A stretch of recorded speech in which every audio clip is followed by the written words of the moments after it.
Hey y'all, it's your girl Krishana Cookie Dough. Welcome back to my channel. Don't forget to like, comment, subscribe, join us, catch you guys on that post notification. So that way you can notify every time there's a pickety post. Yeah, that is a mouthful of Connie Styles booty, but that's a whole nother story. Speaking of stories, let's getting into the story time. So we're gonna talk about the fact how my parents almost bought me a Mercedes for my first car. So I've always wanted a Mercedes, right? I had it picked out in my head when I was a kid. It's like, 16 hours, so talking about that. I wanted a CLK, all white with peanut butter guts, okay? And I wanted a convertible with a blue top. Not a black top, I wanted a blue top as a convertible. So I had it all picked out, and I talked about it all the time. Like, I had a description, I would do the whole rundown or whatever. So if you had watched my last video, then you saw how I got in trouble sneaking out, and my parents ended up buying me a PT Cruiser. Well, the reason I was going to get the PT Cruiser before they took it back, because I got caught sneaking back in, was because my dad went to the dealership to get me the Mercedes, and my mom said no.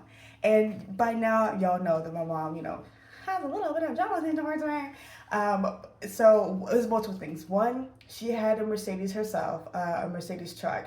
And if I got my Mercedes would have been newer than hers. One. Two, then they started talking about, and they were like, okay, well, maybe it'll attract the wrong crowd, and this and that, blah, blah, blah, like as a kid, right? So that's why I ended up getting me the PT Cruiser. And then, three all across the board, obviously would have been the PT Cruiser's cheaper. So I was just like, okay, like, all right. But obviously, my mom didn't tell me this. After the whole situation happened later on, I found out, from talking to my dad, because my dad, even though my dad was very abusive towards me, my dad and I were closer than my mom and I were. Like, my dad was the one that coached me with track. My dad was the one that helped me try to get my first business loan. Like, my dad helped me with all that stuff, right?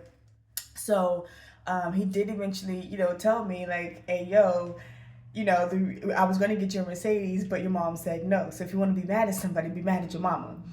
And I was like, and obviously I was mad at my mama, because I'm like, yo, I could wear riding around a motherfucking Mercedes, and instead you think that was trash to me. That was trash to me. So anyway, that's the time that my parents almost bought me a Mercedes. And yeah, okay. So, but I did end up, I bought myself quite a few cars. But the most expensive car that I've ever bought myself was a Tesla. So, okay, that's enough of that. I'll see y'all next video. Love y'all.